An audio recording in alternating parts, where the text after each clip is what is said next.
Hello everyone, welcome to trending economics. तो आज हम देखने वाले हैं व्यापार चक्र के बारे में, जिसको इंग्लिश में ट्रेड साइकिल बोला जाता है।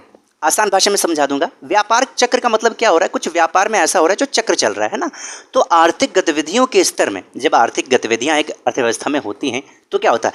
कभी मंदी आती है तो कभी उछाल आता है, कभी सुधार तो कभी सुस्ती देखने को मिलती है। इसी को व्यापार चक्र यानी ट्रेड साइकिल कहते हैं।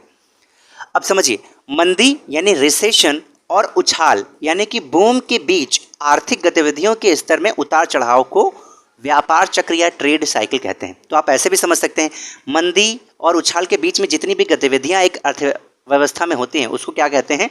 तो उसको ट्रेड साइकिल यानी व्यापार चक्र कहते हैं। ये इमेज देखिए, इससे बिल्कुल आपको समझ में आ जाएगा। सबसे टॉप पे देखिए तेजी हुई है। तेजी से आप जो क्लॉक वाइज आइए तो दूसरे नंबर पे देखिए, तेजी जब होती है तो कभी कभी सुस्ती हो जाती है। तो सुस्ती मतलब धीरे धीरे सुस्त हो रही है अर्थव्यवस्था, अच्छी नहीं चल रही है। उसके बाद मंदी आ जाती है, ठीक है, रिसेशन आ जाती है। उसके बाद बिल्कुल गर्त में चला जाता है। गर्त का मतलब बिल्कुल बहुत बहुत अच्छी इकोनॉमी नहीं चल रही होती। अब गर्त के बाद फिर थोड़ा सा सुधार होता है, फिर उसमें उछाल आता है, फिर से तेजी आती है ना। तो ये अर्थव्यवस्था में एक होता है, इसी को ट्रेड साइकिल बोला जाता है, व्यापार चक्र बोला जाता है। आई होप आप समझ गए होंगे कि ट्रेड साइकिल क्या होता है।